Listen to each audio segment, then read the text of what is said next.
Good morning students. देखिए हम आजकल वैदिक काल के बारे में पढ़ रहे हैं और वैदिक काल की सामाजिक, धार्मिक और आर्थिक जो परिस्थितियां थीं या जीवन था उसके बारे में हम पढ़ चुके हैं। एक जो लास्ट एस्पेक्ट, एक आखिरी पहलू जो इस चैप्टर का रहता है वो है वैदिक कालीन राजनीतिक जीवन। हमने राजनीति के बारे में नहीं पढ़ा है। तो देखिए 20वीं सदी के प्रारंभ में तो ये समझा जाता था कि वैदिक कालीन राजनीतिक जीवन बहुत विकसित रहा होगा, लेकिन बाद के जो शोध हुए, बाद की जो रिसर्चेज हुई, जैसे 1950 के पश्चात फिर पता चला कि जो ऋग्वैदिक कालीन जो तंत्र था, प्रशासनिक तंत्र, अभी हम बात कर रहे हैं ऋग्वेद काल की, तो इसको मतलब दो भागों में हम बांट सकते हैं स्टडी के लिए, ऋग्वैदिक कालीन और उत्तर वैदिक कालीन राजनीतिक जीवन।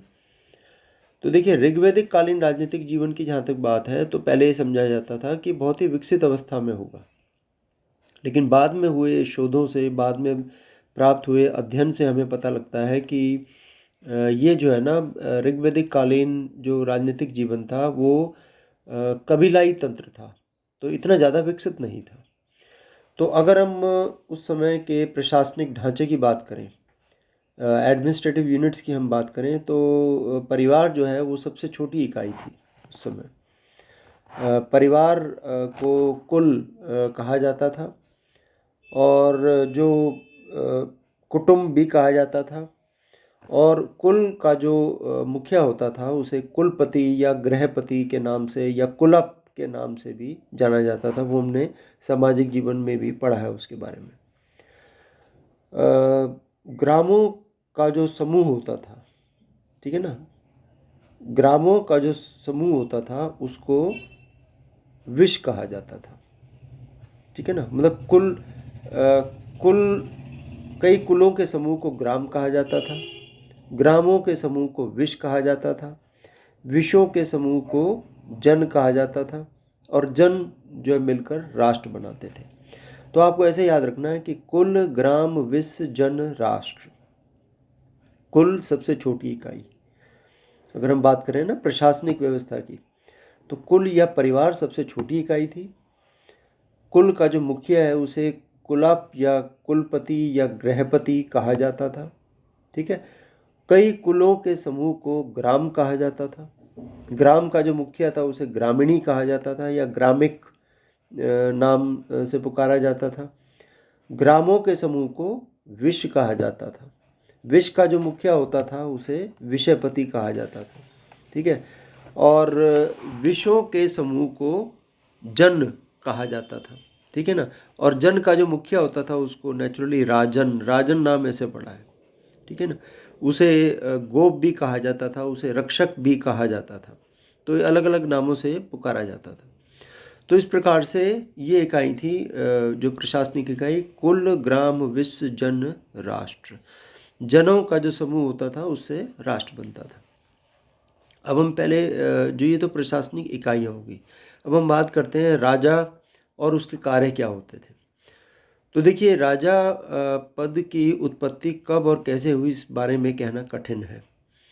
नेचुरली ये एक कॉन्ट्रैक्ट हुआ होगा, एक समझौता हुआ होगा, जो कबीलाई तंत्र था कि हर एक कबीले का कोई ना कोई राजा या शासक होता था।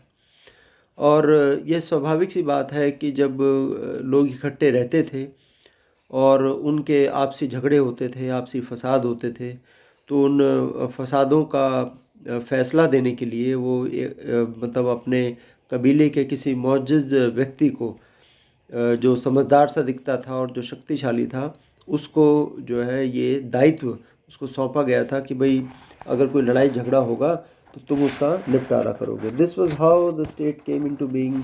स्टेट फॉर्मेशन शायद ऐसे ही हुई होगी, ऐसा माना जाता है। और बहुत से कबीले उस समय प्रचलित थे। जैसे ऋग्वेद में तो 24 जनों का उल्लेख दे रखा है, जिसमें से पंचजन जो है, जो प्रमुख थे, वो यदु, अनु, त्रुहु, पुरु, तुर्वस, ये उन पंचजनों के नाम हैं, ठीक है। अब हम राजा के कर्तव्यों की बात करें तो देखिए राजा के अधिकार और कर्तव्य क्या थे कि सारी शक्तियां उसके हाथ में थी। राज्य के अधिकारियों की, कर्मचारियों की नियुक्ति का, उनको पद से मुक्त करने का और न्याय का उसको अधिकार था। उसकी शक्तियाँ निरंकुश थीं, लेकिन व्यावहारिक रूप में उसे कुछ कर्तव्यों का पालन करना पड़ता था। See this was a contract between the state and between the king and his subjects. Contract क्या था कि राजा का जो कार्य था वो अपने प्रजा की संपत्ति की रक्षा करेगा, बाहरी आक्रमणों से राज्य को सुरक्षा प्रदान करेगा, अपने साम्राज्य का विस्तार करेगा, अपने प्रजा के भौतिक और आध्यात्मिक उन्नति के लिए यज्ञ करवाएगा, गुप्तचर व्यवस्था स्थापित करेगा, संचालन करना, विद्वानों संत साधुओं को संरक्षण देना, उनको दान देना, और ये उसके कार्य थे। और इसके बदले में राजा को क्या मिलेगा? इसके बदले में राजा को वो प्रतिष्ठा, वो सम्मान मिलेगा, और उसको साथ साथ जो टैक्स है वो भी मिलेगा, जिससे राजा जो है अपना जो प्रशासनिक कार्य है वो चलाएगा। और इसके अतिरिक्त मतलब जो भेंट होती थी, दोज वर वॉलंटरी ऑफरिंग्स, ठीक है ना। राजा को भूमि का स्वामी नहीं माना जाता था अभी, और उसको जो है ना स्वैच्छिक तौर पर जनता जो भेंट दिया करती थी उसको बलि कहा जाता था। बलि का मतलब वो जानवर मारने वाली बलि नहीं, बलि का मतलब कि अपनी इच्छा से जो जनता राजा को दिया करती थी उसको बलि कहा जाता था। नियमित रूप से उसको भेंट जो है मिलती रहती थी। तो ये उसकी एक तरह से आय का स्रोत होता था। उस समय कर नाम की ऐसी कोई चीज़ जो है उसका हमें प्रचलन नहीं मिलता, ठीक है। इसके बाद हम बात करते हैं राज्य अधिकारी कौन कौन होते थे। तो उस समय 3 राज्य अधिकारी प्रमुख थे। तो पुरोहित, सेनानी और ग्रामणी। पुरोहित जो होता था उसका पद सबसे प्रमुख होता था। राजमंत्री, पथ प्रदर्शक राजा का, दार्शनिक भी होता था, योद्धा भी होता था।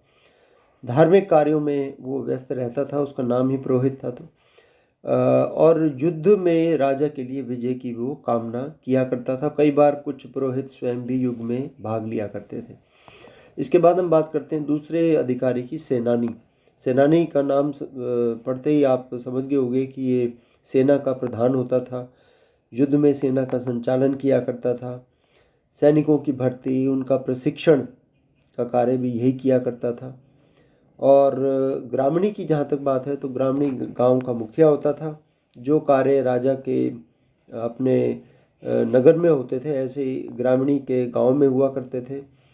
और इसके अतिरिक्त सूत, रथकार, करमार और बहुत से अन्य अधिकारी थे, जैसे पुरुप यानी दुर्गपति और स्पस यानी गुप्तचर, कुछ ये अन्य अधिकारी थे।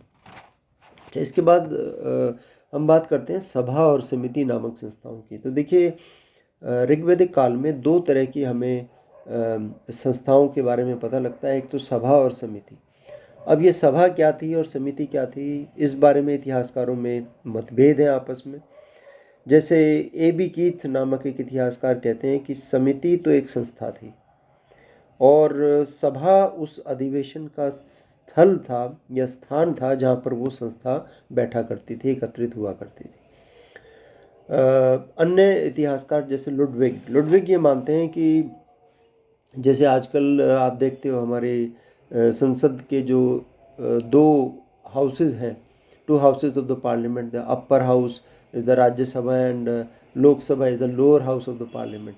इसी तरह से कहते हैं कि जो सभा होती थी वो उच्चतर सदन होता था, वो राज्यसभा की तरह होती थी आज के, और जो समिति होती थी वो निम्न सदन होती थी, यानी कि जो lower house of the parliament. तो अलग अलग विचार हैं इस बारे में।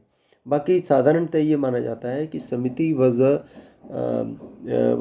Institution that represented the common people, यानी आम लोगों की सभा होती थी जिसमें गांव के सभी लोग सम्मिलित होते थे। और जो सभा होती थी वो it was a council of the elders, यानी जो गांव के कुछ जो मौजूद से व्यक्ति होते थे, कुछ गिने चुने व्यक्ति, उनकी एक असेंबली होती थी, उसको उस समय सभा कहा जाता था। मतलब सभा एक लिमिटेड सी ऑर्गेनाइजेशन थी जिसमें कुछ ही लोग होते थे गांव के, और समिति जो होती थी वो एक सभी जो गांववासी थे उसके सदस्य हुआ करते थे। देखिए, इसके बाद हम बात करते हैं न्याय व्यवस्था की। तो न्याय व्यवस्था के बारे में हालांकि हमें ज़्यादा जानकारी नहीं मिलती, लेकिन इस समय पता लगता है कि राजा जो है अपने प्रमुख न्यायिक अधिकारी और पुरोहित की सहायता से न्याय कार्यों का निष्पादन किया करते थे। और ऋग्वेद में धर्म के खिलाफ अगर कोई कार्य किया गया है तो उसे अपराध माना गया है। इसमें चोरी, डकैती और भाई बहन का विवाह और ऋण का ना चुकाना, ये सारी चीज़ें सम्मिलित थी। मृत्युदंड का जो है बहुत कम दिया जाता था उस समय। इस काल में हत्या के अपराध के लिए अपराधी को दंडित किया जाता था, आर्थिक तौर पर दंड लगाया जाता था। जैसे 200 एक व्यक्ति के मान लो प्राणों का जो मूल्य है वो 200 गायें थी। अगर कोई व्यक्ति किसी दूसरे व्यक्ति की हत्या कर देता है तो उसको 200 गायें जो है जुर्माने के रूप में उसको देनी पड़ती थी। और कर्जदार व्यक्ति अगर कर्ज नहीं चुका पाता था तो उसको दास के रूप में कार्य करना पड़ता था। और कई तरह की जो दिव्य प्रणाली वगैरह ये प्रचलित थी। युद्ध के तौर तरीके हमें पता लगता है कि वो जो युद्धों का ही समय था, जो ऋग्वैदिक काल था, उसमें आर्यों के कबीलों में आपसी युद्ध हुआ करते थे और आर्यों और अनार्यों के बीच में भी युद्ध हुआ करते थे। तो देखिए, आर्य कबीलों के बीच में जो युद्ध हुआ उसमें हमें दस राजन युद्ध के बारे में पता लगता है। ऐसा माना जाता है कि भरत वंश का एक राजा था सुदास। सुदास ने क्या किया कि विश्वामित्र को उसके पद से हटाकर, विश्वामित्र एक ब्राह्मण थे, उनको उस पद से हटाकर ऋषि वशिष्ठ को जो है ना अपना पुरोहित बना लिया था राजा सुदास ने। तो कहते हैं विश्वामित्र इस अपमान को से बहुत आहत हुए, बहुत दुखी हुए और उन्होंने अपने इस अपमान का बदला लेने के लिए आर्यों के राजा सुदास के खिलाफ 10 राजाओं को एक संघ बनाया था। और फिर दोनों पक्षों के बीच में माना जाता है कि रावी नदी के तट पर एक युद्ध हुआ था जिसमें सुदास की विजय हो गई थी इस युद्ध में। तो इन आपसी युद्धों के अतिरिक्त आर्यों और अनार्यों के बीच में भी युद्ध होते रहते थे और उसका भी हमें रेफरेंस मिलता है। ऋग्वेद से हमें आर्यों की युद्ध प्रणाली का भी ज्ञान होता है। हमें पता लगता है कि जब आक्रमण की संभावना या आक्रमण होने पर आर्य लोग जो थे ना वो किलों में शरण ले लिया करते थे। किलों को पुर कहा जाता था और युद्ध के लिए राजा के पास सेना होती थी, अश्वारोही सेना और पैदल सेना, यानी रथारोही सेना, पैदल सेना। अश्वारोही का मतलब कि घोड़े वाली सेना और रथारोही यानी घोड़े को रथ में जो है उसका इस्तेमाल किया जाता था, और पैदल सेना।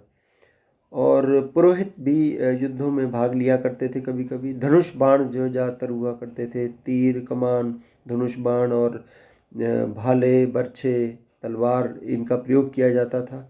और किलों की दीवार को तोड़ने के लिए पुरचिरेष्णु नामक एक यंत्र का इस्तेमाल किया जाता था। वो बहुत एक मोटा जो है ना लोहे का एक लट्ठा सा होता था, उसको दूर से जो है ना कई सारे सैनिक उसे उठा के और भाग कर आते थे और किले की दीवार को तोड़ने का उससे प्रयास किया करते थे। तो युद्ध ज़्यादातर नदियों के किनारे लड़े जाते थे और युद्ध में धर्म की प्रधानता थी। उसमें छल कपट का जो है प्रयोग नहीं किया जाता था। असहाय व्यक्ति पर या शरणागत शत्रु पर या घायल शत्रु पर उस समय वार नहीं किया जाता था। यानी युद्ध संबंधी नैतिक आदर्श जो थे वो काफ़ी ऊंचे थे उस समय। तो ये ऋग्वैदिक कालीन राजनीतिक व्यवस्था के बारे में। धन्यवाद।